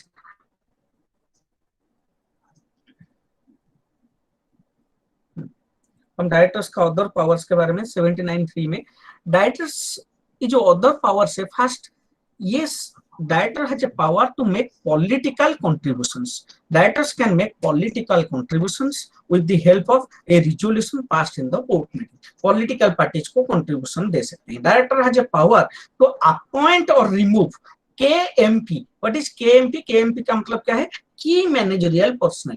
की मैनेजरियल कंपनी का सीईओ हो सकता है, सीएफओ हो सकता है, chief executive officer, chief finance officer, chief managing officers, इस तरह का ऑफिसर्स को डायरेक्टर अपॉइंट कर सकते हैं और रिमूव भी कर सकते हैं। सिमिलरली डायरेक्टर्स कैन अपॉइंट और रिमूव वन लेवल बिलो की मैनेजरियल पर्सनल। केएमपी का नीचे का एक लेवल, जैसे हो सकता है मैनेजर फाइनेंस, जैसे हो सकता है deputy manager, managers, finance manager, marketing, just one level below KMP, directors has a right to appoint this type of persons. Directors has a power to appoint internal auditors and secretarial auditor. Director internal auditor या secretarial auditor को भी appoint कर सकता है। Next, director has a disclose. Director has a take a power to take a note of disclosure of director's interest. Director's interest मतलब directors का company का साथ कंपनी में कौन सा इंटरेस्ट है, समझ में आ गया? दोनों का इंटरेस्ट के बारे में भी एक नोट डायरेक्टर्स ले सकता है। नेक्स्ट हम बात करेंगे पावर्स अंडर सेक्शन 179(3) गया था। नेक्स्ट हम बात करेंगे किसके बारे में? Next slide.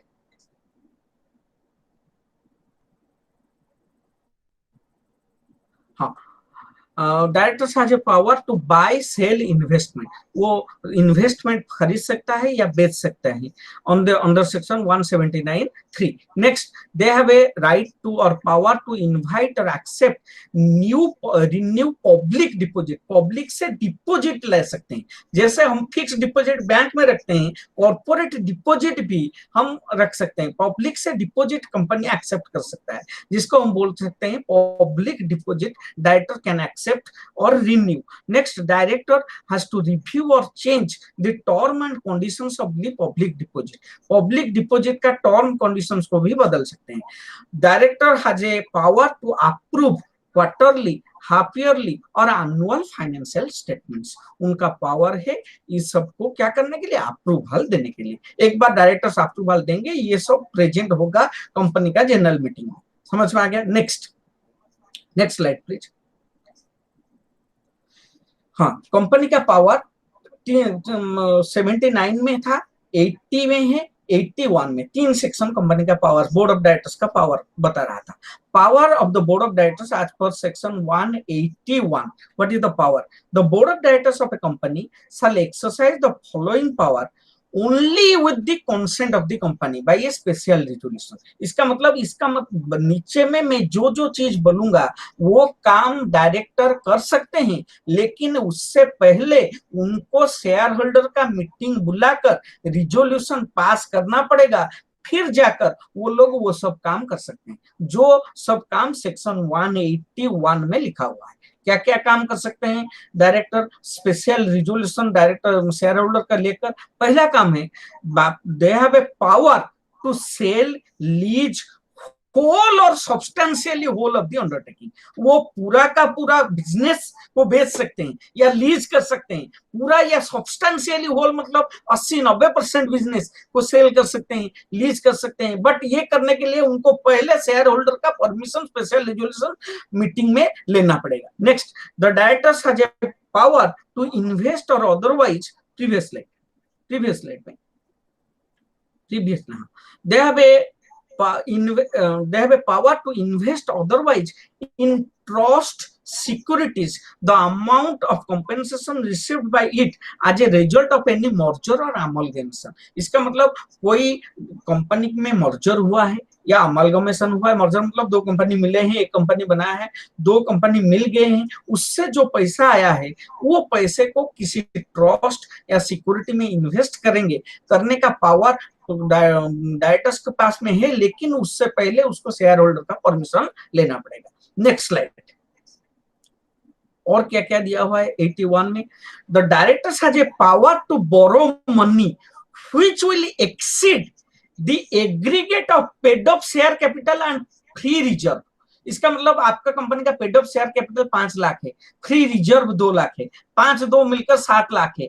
आप 10 लाख रुपया उधार लेना चाहते हैं, कैपिटल है 7 लाख का, कैपिटल और रिजर्व मिलकर, लेकिन आप उधार लेना चाहते हैं 10 लाख रुपया, उससे ज्यादा, मतलब पेड अप कैपिटल और रिजर्व्स मिलाकर जितना पैसा है उससे ज्यादा पैसा अगर आप उधार लेना चाहते हैं बोर्ड ऑफ डायरेक्टर्स, पहले शेयर होल्डर का मीटिंग बुलाओ, फिर वहां पर इसको स्पेशल रिजोल्यूशन में पास करो, फिर ये काम बोर्ड ऑफ डायरेक्टर्स कर सकते हैं। Next point is to remit or give time for repayment of any debt due from director।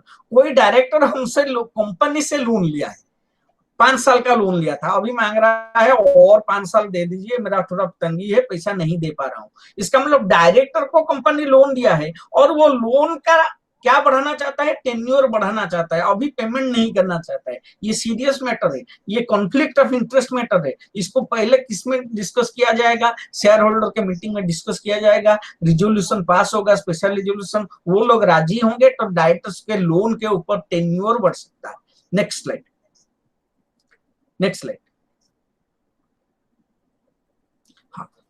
तो 2 सेक्शंस गया, 79 का पावर गया, 80 का पावर गया, अभी पावर है सेक्शन 181 ऑफ द कंपनीज।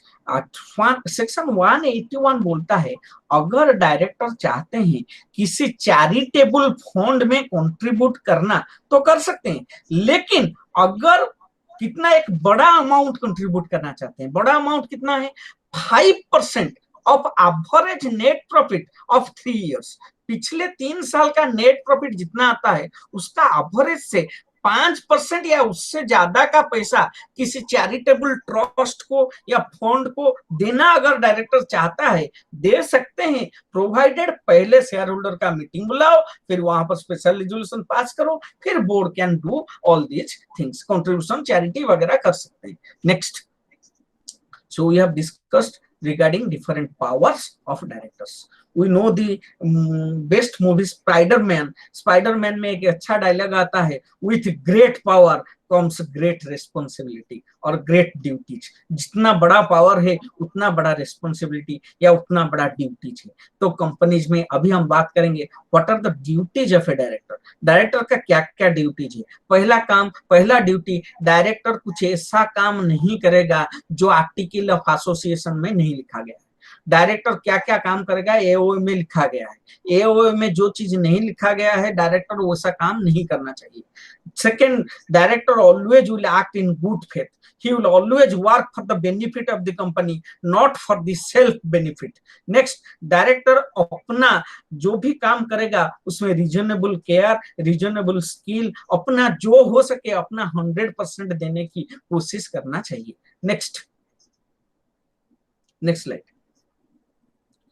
हाँ, डायरेक्टर कुछ ऐसे सिचुएशन में इन्वॉल्व ना हो जिससे कंपनी के साथ उसका कॉन्फ्लिक्ट ऑफ इंटरेस्ट हो। इसका मतलब आप एक चाय कंपनी में डायरेक्टर हैं तो आप खुद एक चाय कंपनी ना बनाएं तो इसमें कॉन्फ्लिक्ट ऑफ इंटरेस्ट होगा। समझ में आ गया? इसका कॉन्फ्लिक्ट ऑफ इंटरेस्ट में ऐसा काम डायरेक्टर को नहीं करना चाहिए जैसे कंपनी के साथ कॉन्फ्लिक्ट ऑफ इंटरेस्ट हो।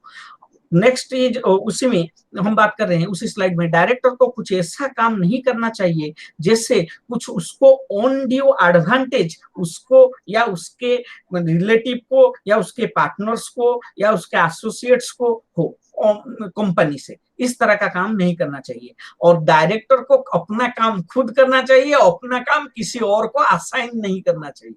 बात समझ में आ गया? मैं नहीं होऊंगा, मेरे लिए ये डायरेक्टर का सब काम करेगा, ऐसा नहीं हो सकता है। समझ में आ रहा है, डायरेक्टर का ये सब काम करना पड़ेगा।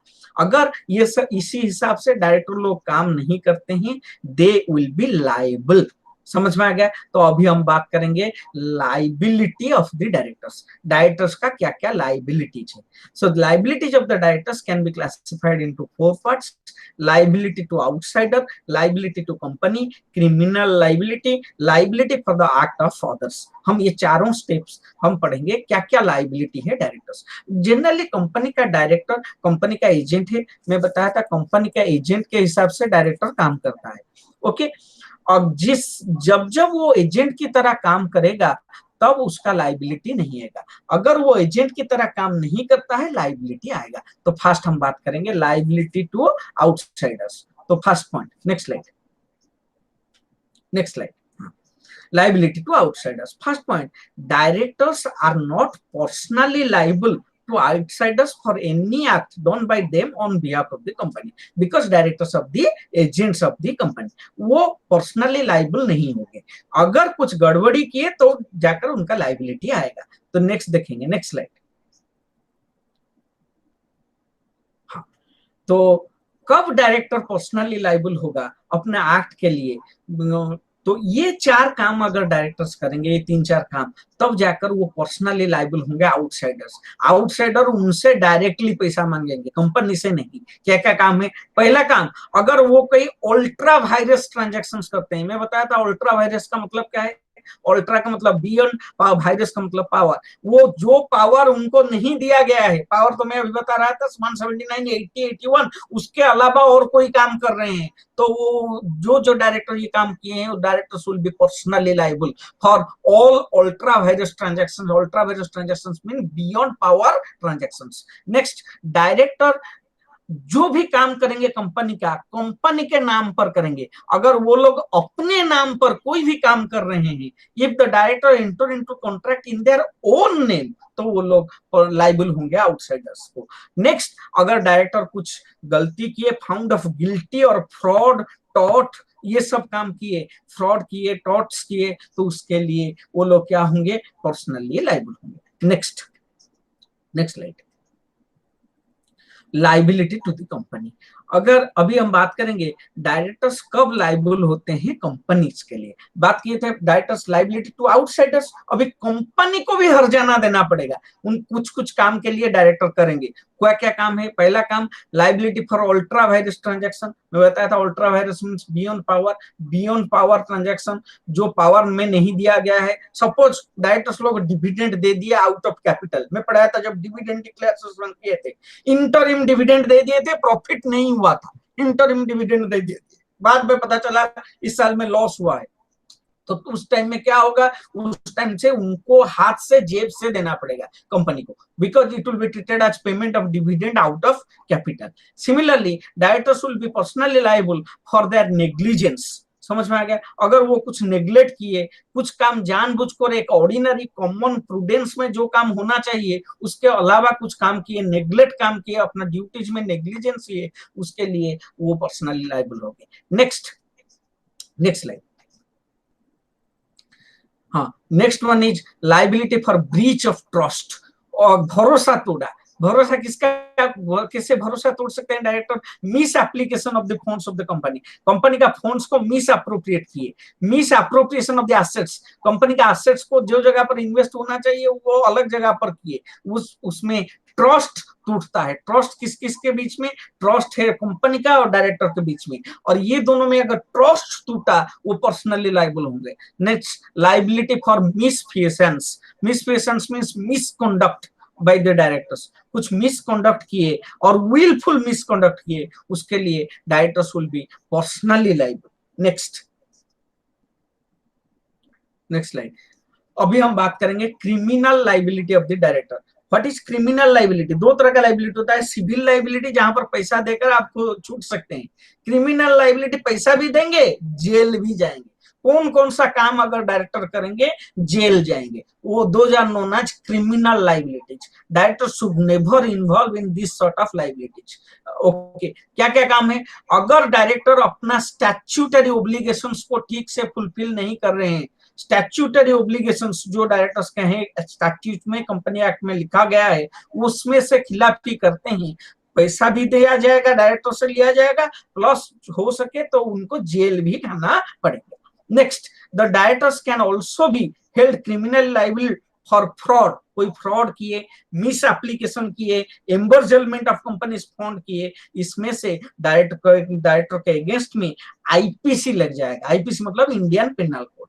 तो यहाँ पर पैसा तो देना पड़ेगा, जुर्माना भी होगा, जेल भी होगा। समझ में आ गया? Next slide. हाँ, डायरेक्टर्स और डायरेक्टर के एक्ट के लिए लायबल होंगे या नहीं? जनरली एक डायरेक्टर अपना एक्ट के लिए लायबल होता है, लेकिन जो डिसीजंस कंपनी का बोर्ड मीटिंग में लिया जाता है, उस डिसीजंस के लिए सारा बोर्ड का डायरेक्टर्स लायबल होते हैं। आप बोलेंगे वो मीटिंग हुआ, वो मीटिंग में मैं गया नहीं। कौन गया नहीं? एक डायरेक्टर गया नहीं। वो जाए ना जाए वो फर्क नहीं पड़ता है। बोर्ड का मीटिंग हुआ, मीटिंग में कोरम हुआ, कोरम में डिसीजन हुआ, कोरम मीटिंग में कोरम है और डिसीजन सही तरह से सारा प्रोसीजर में हुआ, अगर उसमें कुछ गड़बड़ी होगा तो directors will be jointly liable. हमें clear?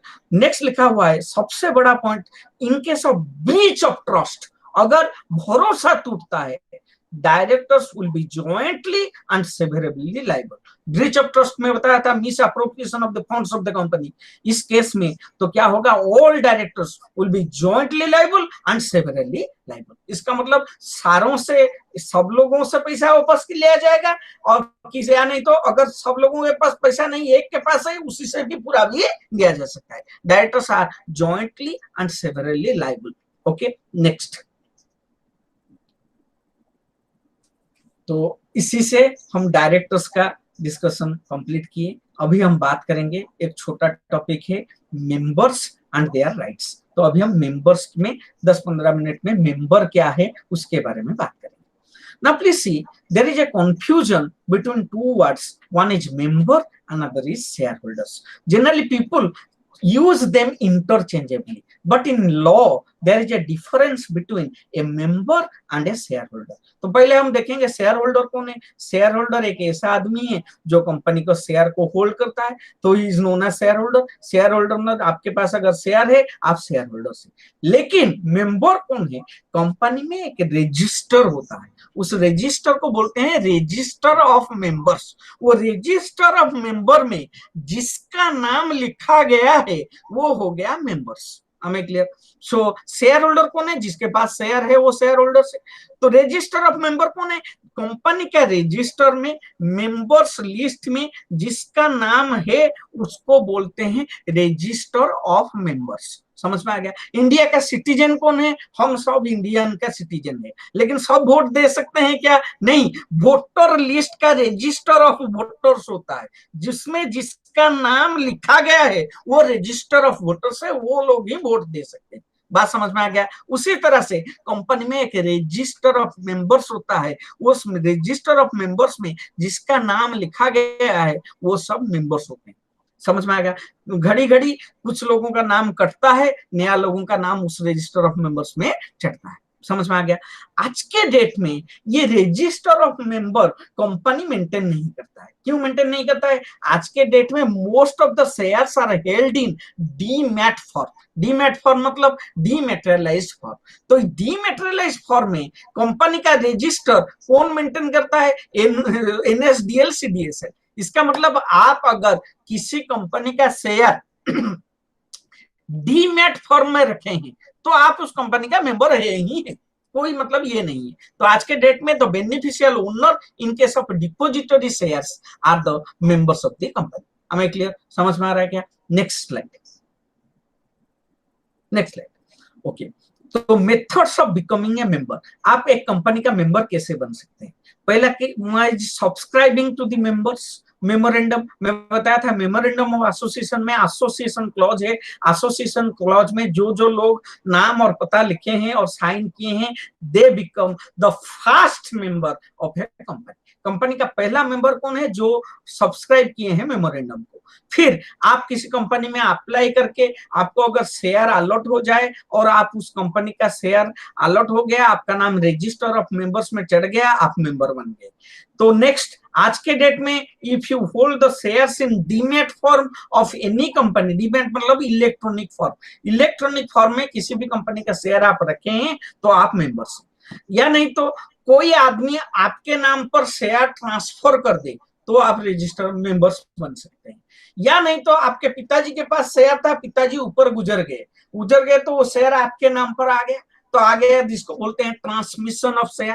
Transmission of share means transfer of share bye legal means आप क्या बन सकते हैं, मेंबर बन सकते हैं। नेक्स्ट, बाय एक्विसेंस, ये बहुत इंपॉर्टेंट चीज है। आप कंपनी का मेंबर नहीं है लेकिन लोगों को दिखाते हैं मैं मेंबर जैसा हूं तो भी मेंबर हो जाएंगे, समझ में आ गया। इसको बोलते हैं इस्टोपेल, जैसे पार्टनर बाय इस्टोपेल समझे थे ना, by acquiescence also you can be a member of a company for liability purpose only. अगर पैसा देना पड़ेगा आपसे लिया जाएगा आपको मेंबर मानकर, समझ में आ गया। नेक्स्ट स्लाइड,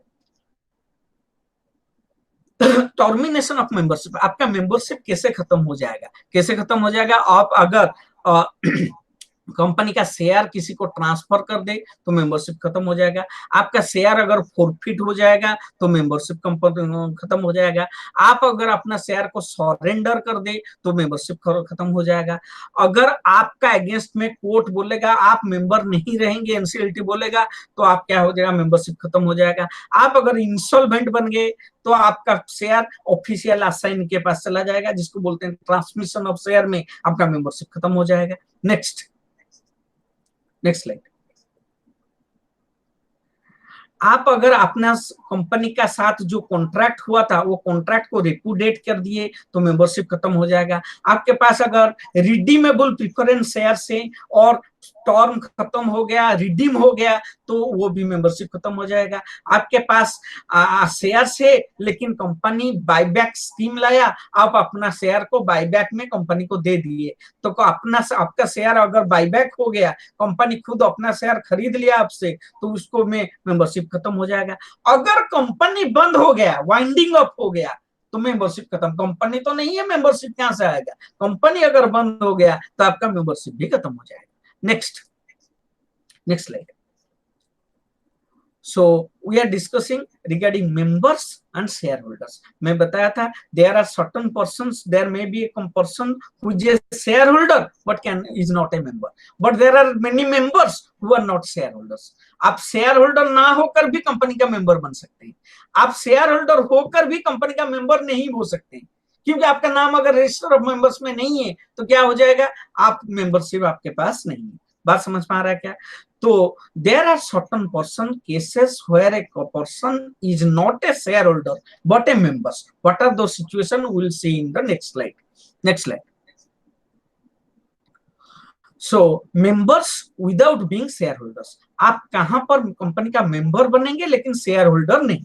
क्या क्या केस हो सकता है? पहला, if you are a signatory to the memorandum, मैं बताया था फर्स्ट मेंबर कौन होते हैं, कंपनी का मेमो में जो साइन किए होते हैं वो होते हैं फर्स्ट मेंबर।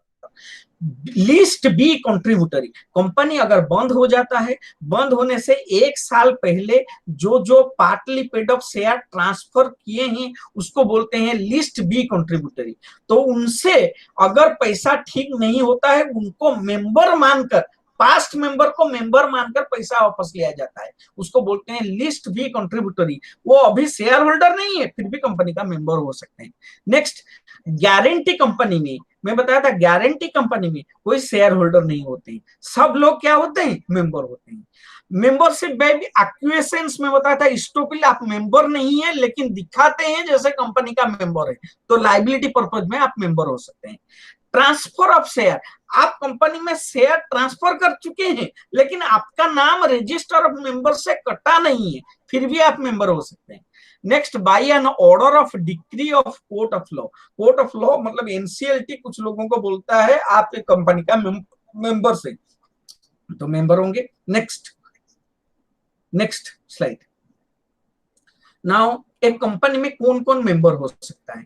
अच्छा, can a minor be a member of a company? मैं बताया था माइनर के पास कॉन्ट्रैक्ट करने का राइट्स नहीं है, minor can not B, so minor can not B a member of a company. Next, एक कंपनी दूसरे कंपनी में मेंबर हो सकता है क्या? Yes, one company can be a member of another company provided उस कंपनी का मेमोरेंडम में लिखा गया होगा मेरे पास राइट है किसी दूसरे कंपनी में इन्वेस्ट करने के लिए। So one company can be a member of another company, but minor cannot be a member of a company. Next slide. Can a partnership firm be a member? Now partnership firm do not have an artificial legal personality. So partnership firm का कानून के आंख में कोई क्या नहीं है, कोई एग्जिस्टेंस नहीं है। सो partnership firm can not B a member of a company, but company act बोलता है सेक्शन 8 कंपनी, सेक्शन 8 कंपनी क्या है? लाइसेंस्ड कंपनी में एक पार्टनरशिप फर्म मेंबर बन सकते हैं। Next, LLP. एलएलपी आज के डेट में नया टाइप का पार्टनरशिप आया है, लिमिटेड लाइबिलिटी पार्टनरशिप। एलएलपी में एलएलपी का लीगल एग्जिस्टेंस है, समझ में आएगा? अगर एलएलपी का लीगल एग्जिस्टेंस है, it's an artificial judicial person, so LLP और limited liability partnerships can be a member of a company. Next slide. Trustee, हाँ ट्रस्टी कोई मेंबर बन सकते हैं। Next, joint shareholder. What is joint shareholder? मैं और मेरा बीबी दोनों मिलकर रिलायंस कंपनी में क्या किए हैं? शेयर के लिए अप्लाई किए हैं। तो शेयर का नाम किसके नाम पर शेयर है? मेरे नाम पर है, मेरे बीबी के नाम पर, दोनों के नाम पर। अगर पब्लिक कंपनी है तो हम दोनों मेंबर हैं, समझ में आ गया?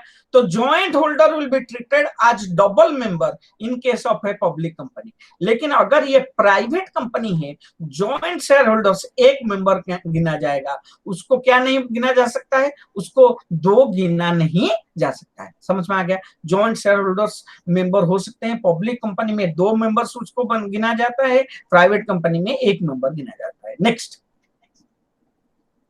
Next slide. What are the rights of a member? एक मेंबर का क्या क्या राइट्स है? कंपनी को बुक्स ऑफ अकाउंट्स को देख सकता है मेंबर, कंपनी का कॉर्पोरेट जो फंडामेंटल स्ट्रेटेजिक डिसीजन मीटिंग में लिया जा सकता है उस डिसीजन में भाग ले सकता है मेंबर, वोट कर सकता है member, he can participate in a general meeting, he can appoint directors, he has a right to access to accounts of the company, he can participate in the profits of the company by taking dividends, he has a member has a share holding rights. Share holding rights मतलब उसके पास share certificate होगा, वो अपना share को किसी नाम पर transfer कर सकता है, वो राइट शेयर पाने के लिए हकदार होता है, उसको बोनस शेयर मिलने के लिए वो हकदार होता है। वो अगर कंपनी में ऑपरेशन एंड मिसमैनेजमेंट होता है तो a member can go to a court of law and NCLT and tell that ये डायरेक्टर लोगों को रिमूव करो पहले, समझ में आ गया? तो डायरेक्टर्स रिमूवल के लिए भी member application operation mismanagement case में कहां पर? एनसीएलटी के पास जा सकता है। These are the rights of a member. Next slide please. हाँ, what are the liabilities of a member? बहुत इंपॉर्टेंट चीज है। मैं बताया था 3 तरह का कंपनी होता है, unlimited company, company limited by guarantee and company limited by share. Unlimited company में आप अगर एक मेंबर हैं तो आपका लायबिलिटी अनलिमिटेड है। अनलिमिटेड मतलब जब तक कंपनी का if the corporate assets are not sufficient to make payment to the creditors, your personal assets can be claimed by the creditors. अगर कॉर्पोरेट एसेट सफिशिएंट नहीं होता है, पर्सनल प्रॉपर्टी क्लेम हो सकता है अगर आप मेंबर हैं किसका? एक अनलिमिटेड कंपनी का। अगर आप मेंबर है एक गारंटी कंपनी का, तो आप जितना पैसे का गारंटी दिए हैं उतना आपका लायबिलिटी होगा। तो in case of a guarantee company, your liability is limited up to the guarantee amount given by you. समझ में आ रहा है? जितना गारंटी दिए हैं उतने के लिए आपका लायबिलिटी है। नेक्स्ट, अगर आप मेंबर हैं एक company limited by shares, limited by shares मतलब वहां पर आपका लायबिलिटी लिमिटेड है जितना on payment amount of shares है। मैं रिलायंस कंपनी का एक शेयर खरीदा हूं, उसका फेस वैल्यू 100 रुपया है, और रिलायंस मुझसे 80 रुपया अभी तक ले चुका है। तो कितना नहीं लिया है? 20 रुपया नहीं लिया है, कॉल नहीं किया है। जितने का कॉल नहीं किया है, अगर कंपनी बंद हो गया, वही 20 रुपया ही मुझसे मांग सकता है, उससे 1 पैसा ज्यादा नहीं मांग सकता है, अगर it's in case of a company limited by share. With this we complete our discussion of today. Next slide. Next slide. Thank you. Thank you for patiently listening. Sir, would you permit me to add something to whatever you have said? हाँ sir निश्चिंत हो। Sure. Okay. My Thank you, pleasure. sir. Thank you, sir. Right now, sir has told you about Section 8 company. Earlier, under Indian Companies Act 1956, these companies were known as Section 25 company. Please remember one thing: Section 8 companies are companies which are formed for charitable purpose only. They don't have any profit motive. One point, clear. Second point is that another type of directors are there.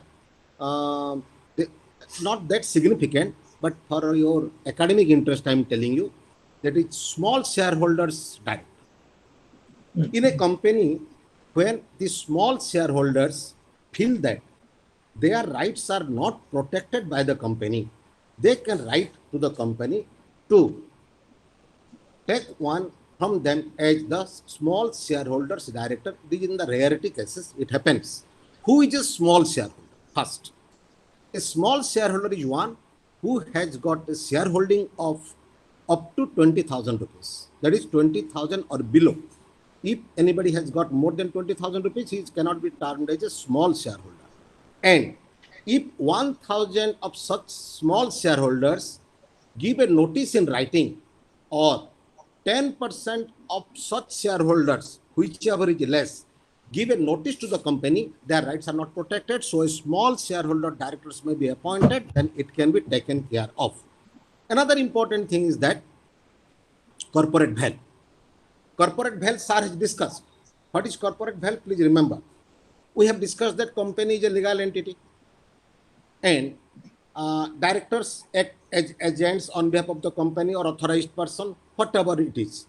But you cannot conceal your identity behind a screen or behind a veil to safeguard your vested interest under the pretext that it is the company on whose behalf I have acted. No, you cannot do like that.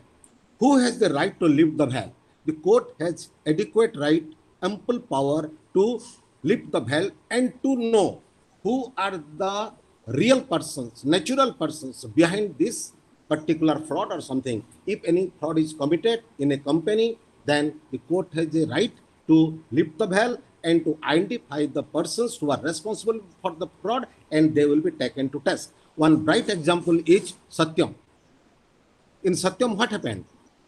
PricewaterhouseCoopers, the connivance with the Ramlingam Raju, the promoter of Satyam, they have manipulated the balance sheet.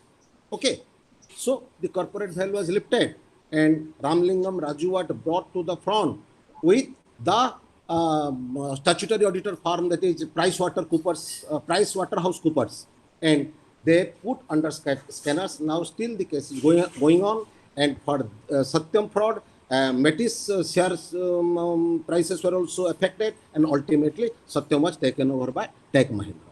So these 3 or 4 things I wanted to highlight.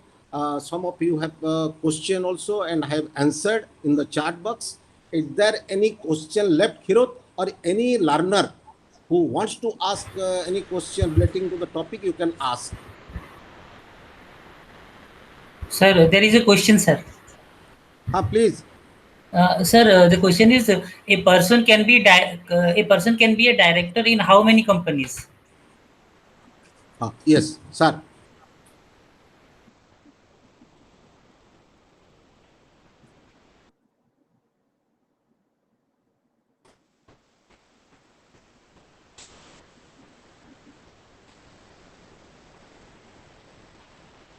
I believe it is 20, but Dr. Misra can correct me.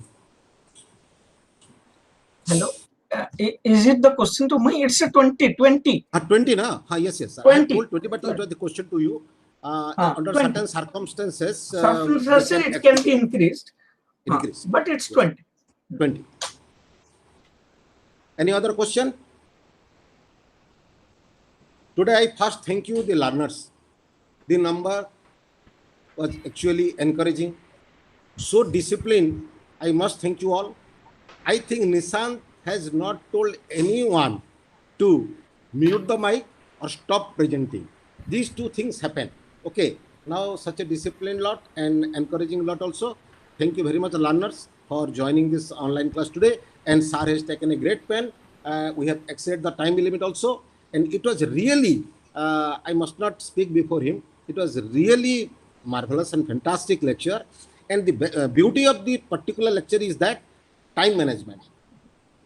He could complete at least 6 to 7 sessions class in one session. That is 1 hour 30 minutes. It is a great going for him.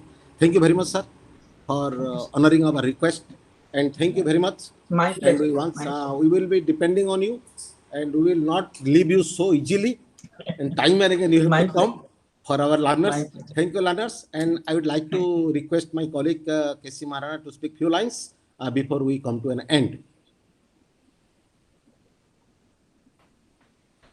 Thank you, sir. And I also want to give a very special thanks to our learners. So, because of their patient hearing, and now actually I am getting a lots of messages.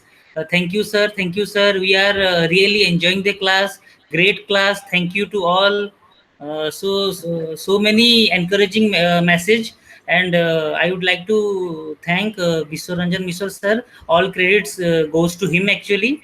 And so nicely presented by Biswaranjan sir. And I also learned a lot. And thank you, sir. And thank you, Prithviraj sir. And all the learners, thank you for joining. And thank you for a patient hearing. And thank you, Nishant. And this is an official announcement for closing of the session. And Amit also deserves thank you all. Thank thank you you. all. Yes, sir. Yes, sir. Thank you, Amit. And all the learners can, there is a form in the chat box and requesting all the learners to please fill it up before leaving the session. Thank you. Thank you, Kirot. Thank you, sir. Thank you. Thank you Thank all. you, sir. Thank you. Now we can delink from the link. I once again thank you, Dr. Mishra, for a lively lecture. Thank you very much. Thank you.